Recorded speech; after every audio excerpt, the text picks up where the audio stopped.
20세기 최고의 물리학자 여러분 엘버트 아인슈타인은 이러한 이야기를 했습니다. 인생에는 두 종류가 있다 그랬습니다. 하나는 인생에는 기적 같은 것은 없다고 믿는 삶이 있다라는 것입니다.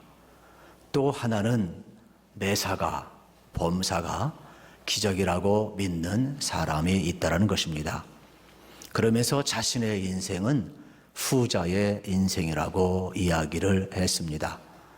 마이클 프루스트라는 사람은 이러한 이야기를 했습니다. 현대인들은 범사에 참으로 감사하는 그 감각을 잃어버렸다 그랬습니다. 일상 가운데 속에서 아무리 기적이 일어난다 할지라도 기적보다는 기적을 바라보는 그 자세가 더 중요하다라고 이야기를 했습니다. 오늘 본문이 그러한 내용이에요. 오늘 본문은 고린도전서잖아요. 고린도 교회는 어떻게 세워졌느냐? 바울이 2차 전도 여행 때 고린도에 가서 복음을 전하며 세웠어요. 그런데 그 전에 바울은 어디에서 복음을 전했느냐? 아덴, 철학의 도시에서 여러분 복음을 전했어요. 그래서 거기에 가보니까 철학자들이 많고 유식한 사람들이 너무 많아서 바울은 탁월한 실력자거든요. 그는 위대한 변증가예요. 그래서 복음을 전할 때 철학적으로 변증적으로 아주 잘 전했어요.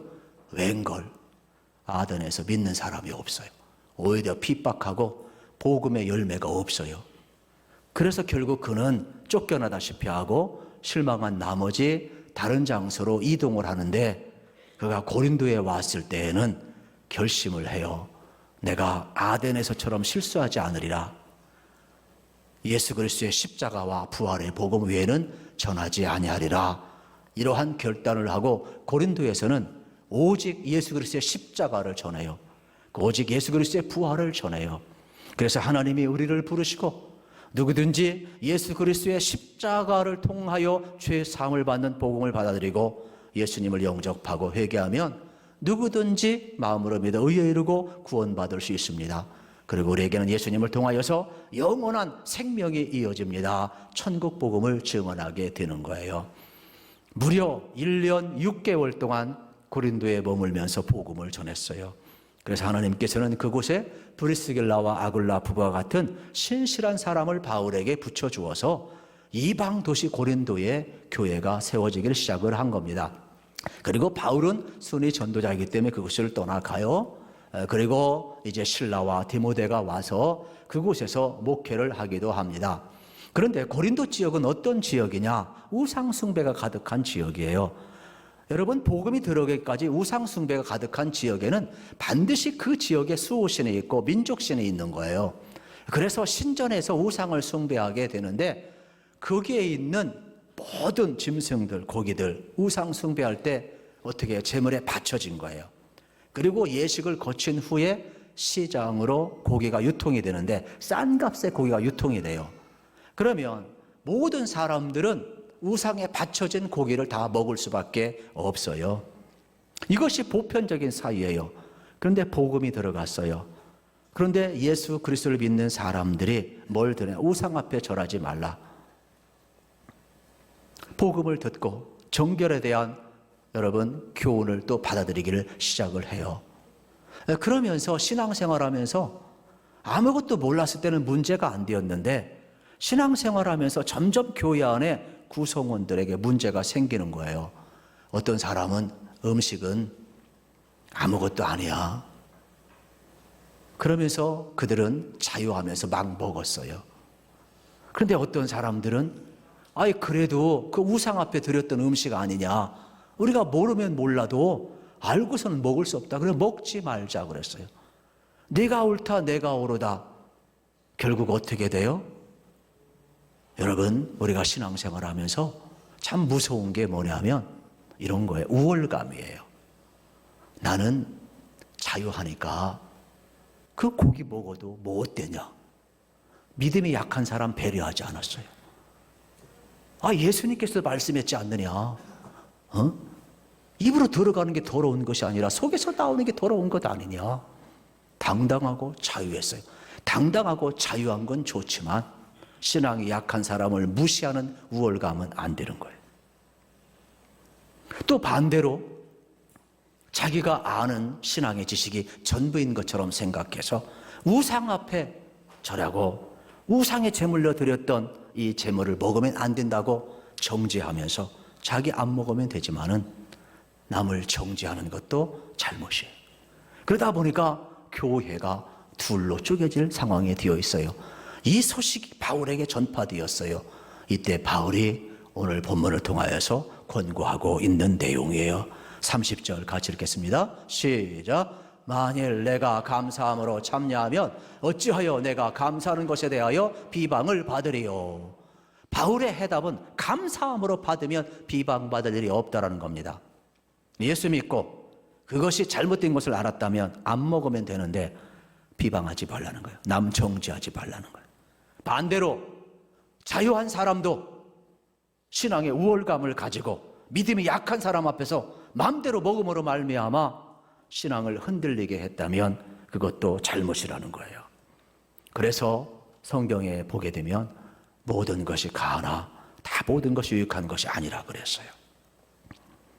오히려 바울은 이 물질은 아무것도 아니다.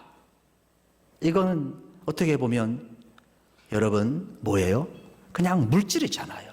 그냥 중성이라고 보면 되잖아요. 그러나 그거를 대하는 태도, 감사함으로 받으면 비방이 없다라는, 예를 들어서 자유한 자는 신앙의 우월감을 갖지 말고 믿음이 연약한 자가 있으면 배려해서 감사함으로 그 절제하면 되는 거예요. 또 자기가 이거는 절대로 먹으면 안 된다 하는 사람은 자기가 안 먹으면 되는 거지 남을 정죄할 필요는 없는 거예요. 그래서 물질은 우리에게 영향을 주는 것이 아니니까 예수 그리스도 안에서 모든 것을 다 온전케 하셨으니까 여러분 어떻게 되는 거예요? 감사함으로 대하게 되면 서로 불평하고 싸울 필요가 없다 이 말이에요. 중요한 것은 뭐냐? 마음의 태도라는 거예요. 그래서 감사함으로 받으면 서로 불평하고 싸우지 말고 네가 옳다 내가 옳다 우월감 갖지 말고 믿음이 약해서 시험 들지 말고 감사함으로 대하여서 서로 비방하지 말라 이 말이에요. 그러면서 결론을 멋있게 내려요. 31절입니다. 31절 같이 읽겠습니다. 시작. 그런즉 너희가 먹든지 마시든지 무엇을 하든지 다 하나님의 영광을 위하여 하라. 아멘. 여러분 먹든지 마시든지 무엇을 하든지 다 하나님의 영광을 위해서 하라 이 말이에요. 여러분 우리가 먹을 때조차도요, 마실 때조차도요, 우리가 무슨 일을 행할 때도요, 생각하는 거나 어떤 동기나 어떠한 목표나 다 하나님의 영광을 위해서 하라는 거예요. 그렇다면 서로가 이것은 비방할 것이 안 돼요. 여러분 오늘 우리의 삶도 마찬가지예요. 그런데 문제는 하나님의 영광이 뭐냐 이야기할 때 참 어려워요. 추상적인 개념이 아니에요. 여러분 저는 여러분들이 이 세상의 모든 것은 다 지나가니까 영원히 지나가지 아니하는 하나님을 바라보시고 하나님을 믿으시고 하나님을 기뻐하시기를 주의 이름으로 축원합니다. 우리가 보이지 않는 믿음이지만 보이지 않는 하나님이지만 여러분들이 하나님을 중심에 모시고 하나님의 영광을 위해서 먹을 때 그것이 하나님께 기쁨이 되는 거예요. 여러분이 무슨 일을 하실 때도 다 마치 하나님의 영광이 되는 거예요. 여러분 이 시간도 마찬가지예요. 예배도 뭐냐? 하나님이 우리를 지으신 목적이 뭐예요? 하나님을 찬양하고 예배하기 위함인 거예요. 예배가 뭐예요? 하나님을 기뻐하는 거예요. 여러분의 하나님의 영광이면 하나님을 기뻐하는 거예요. 제가 자녀를 낳았는데요, 어린 자녀 낳을 때 어린 자녀는요 말도 못하고요 그냥 똥기저귀만 싸고요 힘들더라고요. 그리고 심지어는 시도 때도 없이 막 울어제키고요. 나는 새벽기도 가야 하는데 밤새 울어제키면은 제가 부목사 때인데 얼마나 힘들었는지 몰라요. 그런데도요 저는요 자식을 바라보면 기분이 되게 좋더라고요. 그런데 더 기분 좋을 때가 뭔지 아세요? 자녀가 나에게 뭐 해줘서가 아니에요. 아이 컨택, 얼굴과 얼굴, 눈과 눈이 마주치면서 나를 보면서 말은 못하지만 당신이 내 아빠야 이런 거야. 아빠 하는 것 같아. 얼굴을 딱 보는 순간 얼마나 기분이 좋은지. 그냥 바라만 봐도 나를 기뻐하고 자기를 인식하는 거겠죠. 이제 이 사람이 내 아빠구나 인식하는 거예요. 그 순간요, 이 희열은요 이루 말할 수가 없어요. 이루 말할 수가. 나중에 커서 사람 구실을 하면서 아빠를 헤아릴 때는 더 그 기쁨과 영광은 이루 말할 수가 없는 거죠. 여러분, 오늘 우리도 마찬가지예요. 여러분, 우리가 아직 죄인 되었을 때에 우리를 먼저 사랑하시고 십자가에서 자신을 내어주시면서 의뢰죄를 다 사하시고 구속하셨는데, 우리가 그 구속의 은총을 알게 되면 하나님을 기뻐할 수밖에 없고 하나님 앞에 감사할 수밖에 없어요. 저는 여러분들이 정말로 하나님을 기뻐하시기를 주의 이름으로 축원합니다. 우리 인생길 걸어가면서 하나님을 기뻐하는 게 최고의 영광이고 최고의 행복이에요. 여러분, 사람 순간이에요. 쾌락 순간이에요. 물질 있다가 사라져. 영원한 것 없어요. 지식, 여러분 어떠한 경력, 순간적인 거, 영원한 것 없어요. 권력, 대통령 노년하면 끝나는 거예요. 영원한 것 없어요. 우리는 영원하신 하나님을 즐거워하고 하나님을 기뻐할 수 있다면 최고의 영광이고, 여러분의 인생은요 마땅히 인생의 본분을 행하는 거예요. 최고의 행복이요, 최고의 가치 있는 길을 걸어가는 거예요. 그래서 신앙생활은요, 우리가 감사함으로 하나님 앞에 화답할 때 하나님이 최고의 영광을 받는다는 걸 우리가 알아야 돼요. 이 귀한 시간, 여러분 우리의 삶의 현실에 어떠한 일이 벌어진다 할지라도 감사함으로 하나님 앞에 나가기를 주의 이름으로 소망합니다. 감사를요 우리가 바라볼 필요가 있는데, 예를 들면 이런 거예요. 아무리 상황이 어려워도요, 우리 생각을 한번 바꿔보면 다 감사가 돼요. 우리 단어 하나 한번 바꾸게 해보겠어요? 우리 1부, 2부 신났는데 3부도 신났으면 좋겠어요. 요즘 자살 때문에 많이 죽잖아요. 우리 OECD 국가 중에 자살 1위예요. 이 언론에서는 하도 자살이 많으니까, 모방 범죄가 많고 자살이 많으니까 안 하기로 해서 잘 보도를 안 할 뿐이지만 실질적으로는요 심각해요. 자살할 사람들은 거꾸로 생각해봐요. 거꾸로 하면 뭐예요? 살자. 글자 하나 바꾸기 어렵지 않잖아요.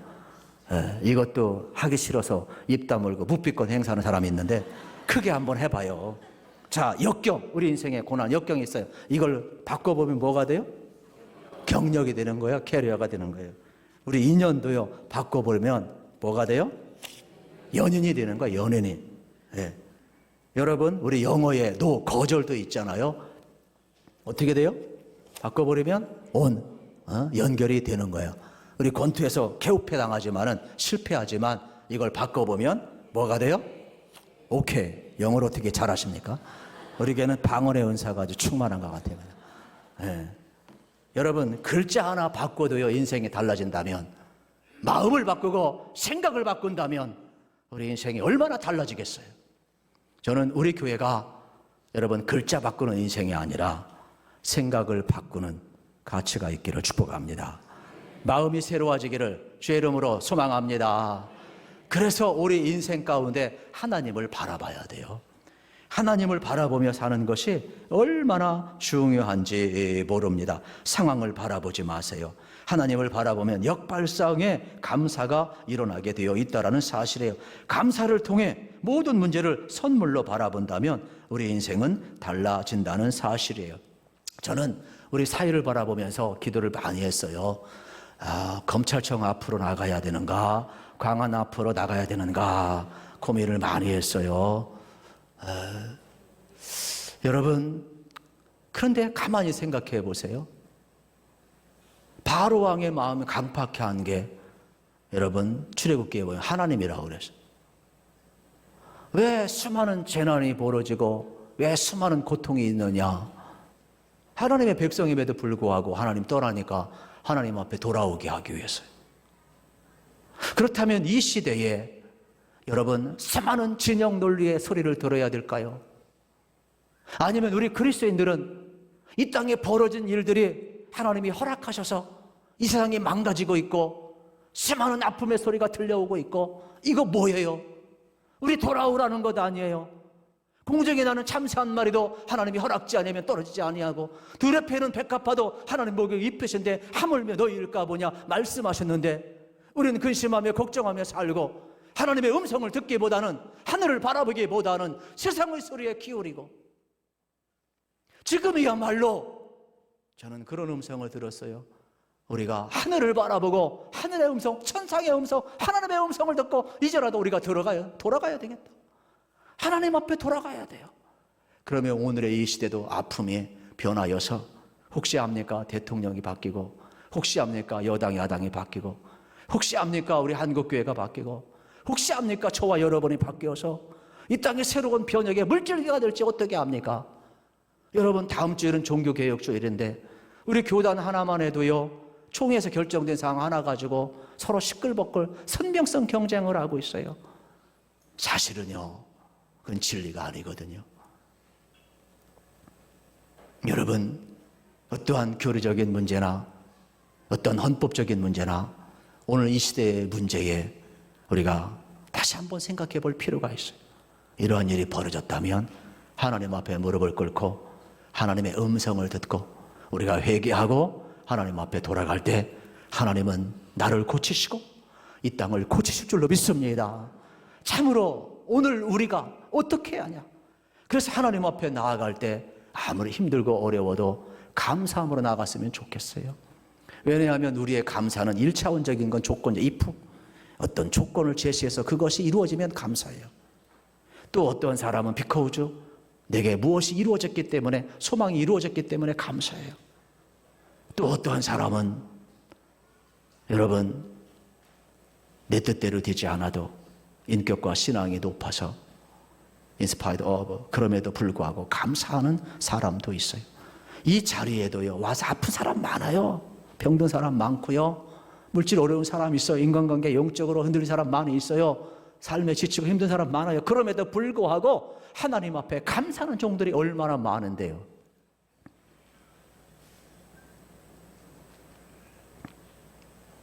그런데 우리는요, 이러한 1, 2, 3 차원의 감사가 아니라 4차원의 감사를 해야 돼요.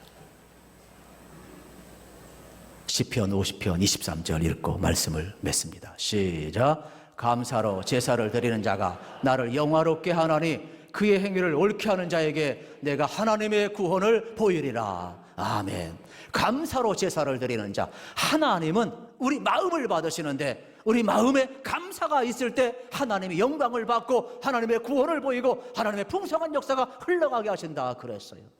저는 여러분들이 구속하신 은총 앞에 감사하며 여러분 마음에 하나님을 모시고 사시고 여러분 예배할 때마다 감사의 마음을 올려드리기를 소망합니다.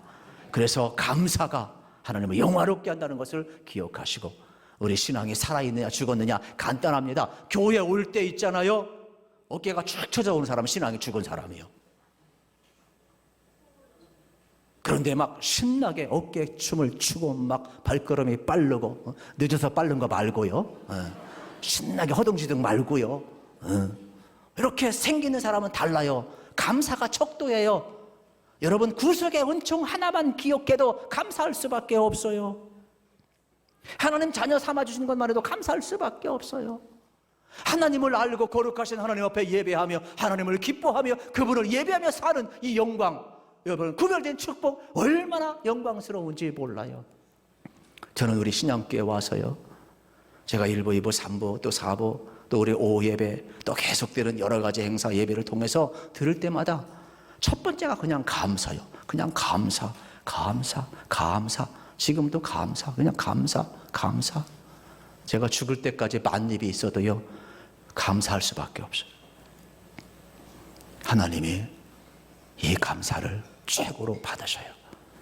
저는 여러분의 일생에 여러분 하나님 앞에 중심을 들이시고 그 마음 중심에 감사의 제사가 꼭 올려지기를 주의 이름으로 축원합니다.